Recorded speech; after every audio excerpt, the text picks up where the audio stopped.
सुप्रभात बच्चों। आज हम व्याकरण का पहला अध्याय भाषा, बोली, लिपि और व्याकरण पढ़ेंगे। तो बच्चों, मनुष्य एक सामाजिक प्राणी है। सामाजिक मतलब समाज में रहने वाला, जहाँ पर अनेक तरह के लोग रहते हैं। अपने मन के भावों और विचारों को उसे आदान प्रदान करना पड़ता है। इसके लिए वो अनेक प्रकार से उन्हें प्रकट करता है। प्रस्तुत चित्र में आप देख रहे हैं कि यहाँ पर ट्रैफिक लाइट लगी हुई है, जिसे देखकर लोग अपने सिग्नल पर रुकते हैं और सिग्नल मिलने पर चल देते हैं। दूसरे चित्र में गार्ड हरी झंडी दिखा रहा है, जिसका मतलब है कि ट्रेन चले। तो ड्राइवर को पता चल रहा है कि ट्रेन चला देनी है, और ऐसे ही गार्ड सीटी बजाता है तो लोगों को, यात्रियों को पता चल जाता है कि ट्रेन चलने वाली है और वो अपनी सीट पर बैठ जाते हैं। तीसरे चित्र में आप देख रहे हैं कि बच्चा दूध की बोतल देखकर रो रहा है, यानी उसे भूख लगी है और वो दूध पीना चाह रहा है। तो इस तरह से वो अपने भावों को प्रकट कर रहा है। और जब बच्चा हंसता है तो अपनी खुशी जाहिर करता है। इसी तरह से चौथे चित्र में एक व्यक्ति मुंह पर उंगली रखकर चुप रहने का संदेश दे रहा है। ये सभी उदाहरण भाषा कहलाते हैं, क्योंकि ये सभी अपने मन के विचारों को प्रकट कर रहे हैं। और किससे कर रहे हैं? संकेतों के माध्यम से। लेकिन व्याकरण में इन शब्द, ये जो संकेतों के द्वारा अपने विचार प्रकट किए जाते हैं, इनको भाषा के अंतर्गत नहीं लिया जाता। क्यों? क्योंकि इससे भावों की अभिव्यक्ति पूर्ण रूप से नहीं हो सकती। अब जैसे आप देखें, मैं आपको ऐसे करके इशारा कर रही हूँ, पानी पीने का, ऐसे पीने का इशारा कर रही हूँ, तो इससे ये तो पता चल रहा है कि मुझे पीना है, लेकिन ये नहीं पता चल रहा कि मुझे क्या पीना है। चाय पीनी है, पानी पीना है, या कुछ ठंडा पीना है। तो इसलिए ये पूरी तरह से पता नहीं चल पाता कि हम क्या कहना चाह रहे हैं, इसलिए इसे भाषा के अंतर्गत नहीं गिना जाता। शब्द रचना की दृष्टि से भाषा शब्द संस्कृत के भाष धातु से लिया गया है, जिसका अर्थ होता है बोलना। तो जब बोलकर ध्वनि संकेतों के माध्यम से हम अपने विचारों का आदान प्रदान करते हैं, तो उसे भाषा कहा जाता है। लेकिन भाषा के अंतर्गत सभी ध्वनियां नहीं आती हैं। भाषा के अंतर्गत आने के लिए ध्वनियों को एक व्यवस्थित क्रम में होना आवश्यक होता है। जैसे मैं आपसे कहती हूँ कमल, तो कमल से आपको पता चल जाता है, आपके दिमाग में एक चित्र उभर आता है कि ये कमल के फूल की बात हो रही है। अगर मैं कह देती हूँ कलम, कलम माने पेन, तो आप उससे भी अंदाज लगा लेंगे कि ये पेन की बात हो रही है, इससे लिखने का काम होता है। लेकिन अगर मैं कह देती हूँ मकल या कहती हूँ लकम, तो एकदम से लगेगा कि ये क्या चीज है। ऐसा तो कोई शब्द ही नहीं है, इसकी तो हमें पता ही नहीं है क्या चीज ये। तो इस तरह से जो शब्द व्यवस्थित क्रम में नहीं होते, उन्हें भाषा में नहीं गिना जाता। इस तरह से हमने क्या देखा कि भावों और विचारों की अभिव्यक्ति के लिए प्रयुक्त ध्वनियों की व्यवस्था ही भाषा है। और इस जो अभी तक मैंने आपको समझाया, उससे क्या पता चलता है? भाषा ध्वनियों की एक व्यवस्था है। दूसरा, इन ध्वनियों के प्रतीक चिन्ह होते हैं। जैसे मैं कहूंगी क, तो आपके दिमाग में एकदम क आ जाएगा। आप यदि क की जगह ग लिख देंगे, क कहूंगी तो क ही लिखेंगे। अगर मैं च कहूंगी तो च ही लिखेंगे आप। फिर तीसरा नंबर आता है, ध्वनियों को मिलाकर ही शब्द और शब्दों से वाक्य बनते हैं। ये तो आप जानते ही हैं कि ये, जैसे अभी मैंने आपको कमल का उदाहरण दिया था कि क अलग ध्वनि है, म अलग है, ल अलग है, तो तीनों को मिला दिया तो कमल बन गया। इसी तरह से वाक्य बनता है छोटे छोटे शब्दों को जोड़कर। फिर आपका आता है चौथा, शब्दों और वाक्यों के द्वारा ही भावों और विचारों की अभिव्यक्ति की जाती है, क्योंकि जब हम वाक्यों को अपने विचारों को शब्दों के माध्यम से वाक्य बनाकर प्रकट करते हैं, तब जो हमारे मन के विचार हैं वो दूसरे तक पहुंचते हैं। अब इसके बाद आते हैं भाषा के रूप। वैसे तो भाषा के 3 रूप होते हैं, मौखिक, लिखित और सांकेतिक। लेकिन सांकेतिक रूप को हम व्याकरण के अंतर्गत नहीं लेते, क्योंकि उसके द्वारा मन के विचारों को पूर्ण रूप से व्यक्त नहीं किया जा सकता। इसलिए भाषा के 2 रूप माने गए हैं। पहला है मौखिक। प्रस्तुत चित्र में बच्ची स्कूल से देर में आएगी, इसलिए वो फोन से अपनी माँ को संदेश दे देती है और माँ उसे सुनकर बच्ची का संदेश समझ लेती है। इस प्रकार मुंह से बोलकर अपनी बात दूसरों तक पहुंचाना और दूसरे की कही गई बात को सुनकर समझना मौखिक भाषा कहलाती है। मौखिक भाषा ही वास्तव में भाषा का स्वाभाविक और मूल रूप है। इसे स्वाभाविक रूप से ही बच्चा हो या बड़ा आराम से सीख जाता है, क्योंकि घर में माता पिता या पास पड़ोस में समाज में लोग बोलते हैं, उसे देख के वो सीख जाता है।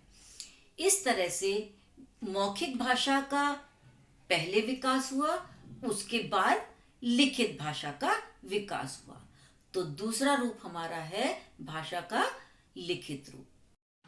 प्रस्तुत चित्र में बच्ची का स्कूल से आने का टाइम हो गया है और माँ को कहीं ज़रूरी काम से जाना पड़ रहा है, तो वो उसे संदेश देने के लिए एक कागज़ पर लिखकर दरवाजे में लगा देती है और बच्ची स्कूल से आकर उसे पढ़ लेती है, जिससे उसे माँ का संदेश पता चल जाता है। अब लिखित रूप में जो हमने मुंह से बात कही थी, मौखिक रूप से कही थी, उसको एक ध्वनि वर्णों के माध्यम से लिखना होता है। इसको सीखने के लिए काफी परिश्रम करना पड़ता है और शब्द पहले वर्ण सीखे जाते हैं, उसके बाद वर्णों से शब्द बनाने सीखे जाते हैं, शब्दों से वाक्य बनाने सीखे जाते हैं। इस तरह से उसका लिखित रूप सामने आता है। और लिखित रूप से क्या फायदा है कि हमारा ये रूप स्थायी होता है। जो भी बात हम किसी दूसरे को पहुंचाना चाहते हैं, यानी आगे की पीढ़ी पे भी कोई बात पहुंचाना चाहते हैं, तो हम लिख के रख देते हैं। आगे आने वाली जो जनरेशन होती है वो उसे जो है सीख जाती है। जैसे आप पुरानी पुस्तकें पढ़ते हैं, रामायण, महाभारत, प्रेमचंद की कहानियां, ये सब बहुत पुरानी लिखी हुई कहानियां हैं, लेकिन लिखित रूप में थी, इसलिए आज हम सब उसको पढ़ पाते हैं।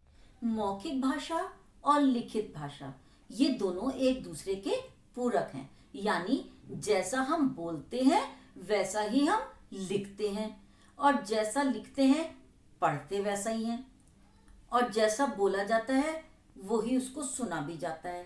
तो इस तरह से भाषा के 4 कौशल होते हैं। तो भाषा के कौशल कैसे? भाषा में निपुणता प्राप्त करने के लिए हमारा बोलने, सुनने, लिखने और पढ़ने में कुशलता प्राप्त करना आवश्यक है। तो इसके 4 कौशल हैं। पहला है वाचन कौशल, वाचन यानी बोलना। दूसरा है श्रवण कौशल यानी सुनना। तीसरा लेखन कौशल यानी लिखना, और चौथा है पठन कौशल यानी पढ़ना। इसके बाद आती है मातृभाषा। अब मातृभाषा क्या होती है?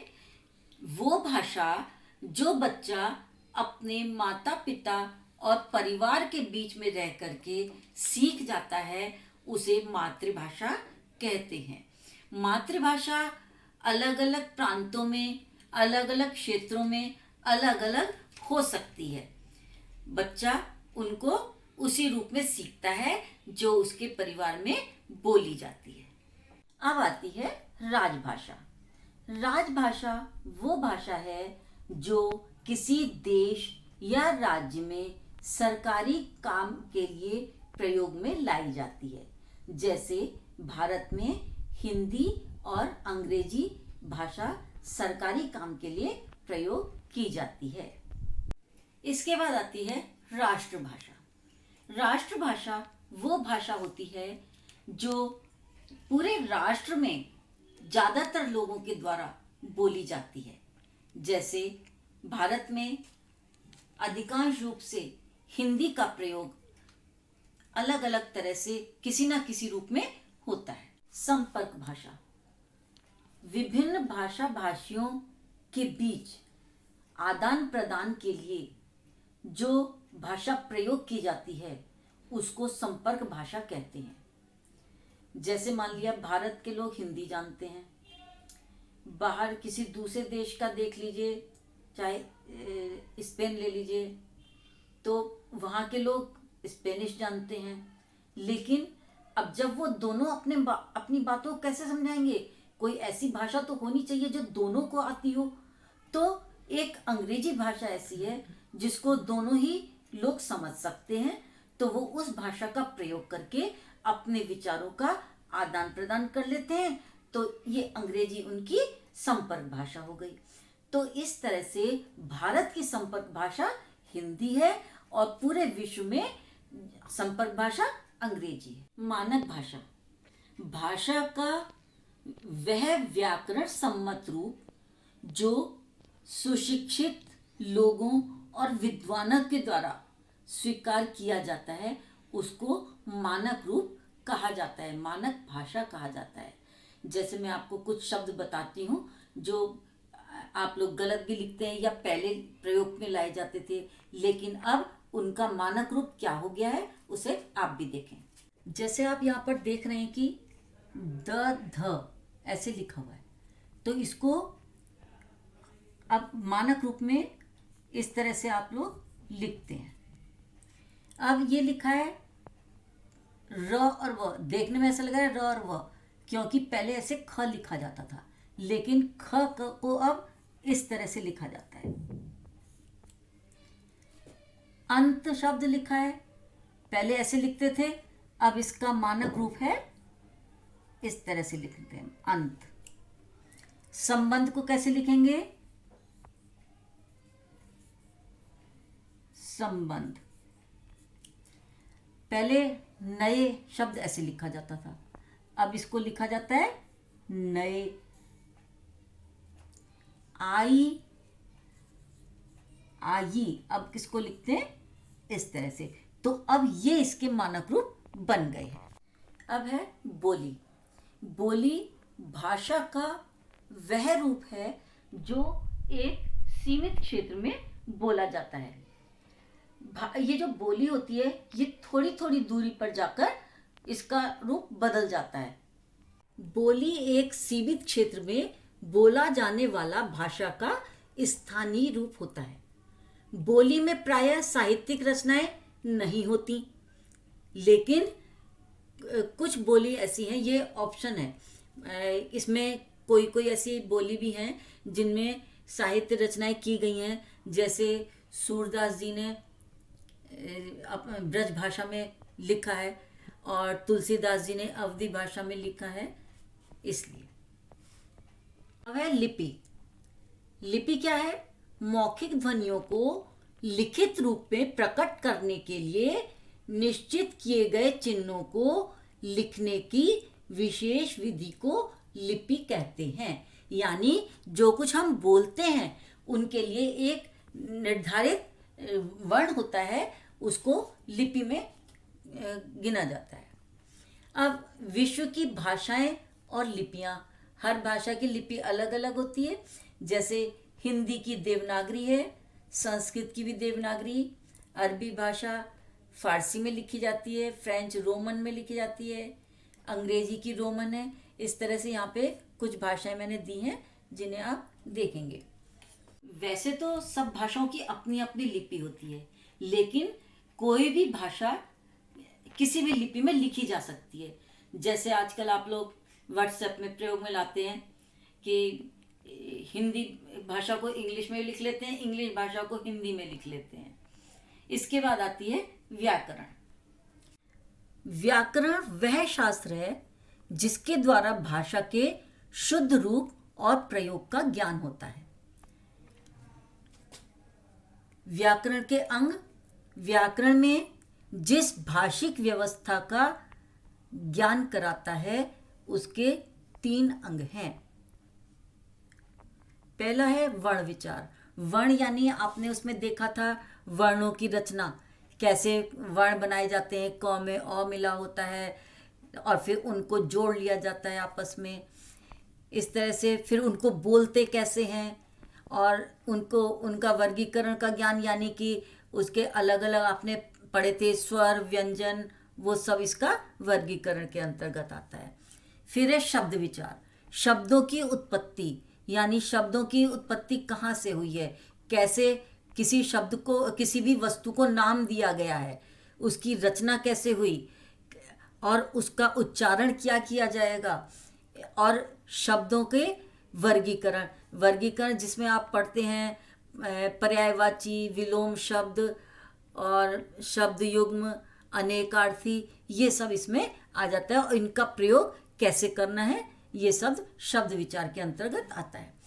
फिर है वाक्य विचार। वाक्यों की रचना, वर्गीकरण और प्रयोग का ज्ञान इसमें कराया जाता है, यानी कि वाक्य कैसे बनाए जाते हैं, वाक्य कितने प्रकार के होते हैं, इस तरह का ज्ञान वाक्य विचार में किया जाता है। इसके बाद आता है साहित्य। साहित्य किसे कहते हैं?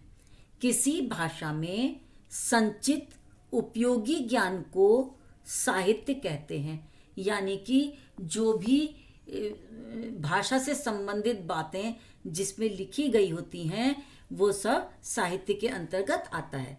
तो साहित्य के मुख्यतः 2 रूप होते हैं। पहला है गद्य साहित्य। गद्य जिसको आप कहानी भी कहते हैं। तो साधारण भाषा में और सरल वाक्य में लिखित साहित्य गद्य साहित्य कहलाता है। यानी गद्य में जैसे आप कहानी लिख देते हैं सीधे सीधे, बिल्कुल साधारण सी भाषा में, उसको गद्य कहा जाता है। तो गद्य के अंतर्गत क्या क्या आता है, जैसे निबंध, कहानी, उपन्यास, नाटक, एकांकी, संस्मरण, पत्र, डायरी, जीवनी या किसी की आत्मकथा, ये सब गद्य साहित्य के अंतर्गत आता है। फिर है पद्य साहित्य। पद्य को साधारण भाषा में कविता कहा जाता है। कविता के लिए आपके लय, तुक, छंद होना जरूरी है और इसमें अलंकारों से युक्त होना आवश्यक है, तभी वो पद्य में सौंदर्य आता है। तो ये जो लय, तुक, छंद और अलंकार आदि से युक्त साहित्य होता है इसे पद्य साहित्य कहते हैं। पद्य साहित्य को ही काव्य साहित्य भी कहा जाता है। तो बच्चों, आज जो कुछ भी आपको पढ़ाया गया है यही कार्य आपको अपनी नोटबुक में करना है और ये कार्य आपको भेज दिया जाएगा।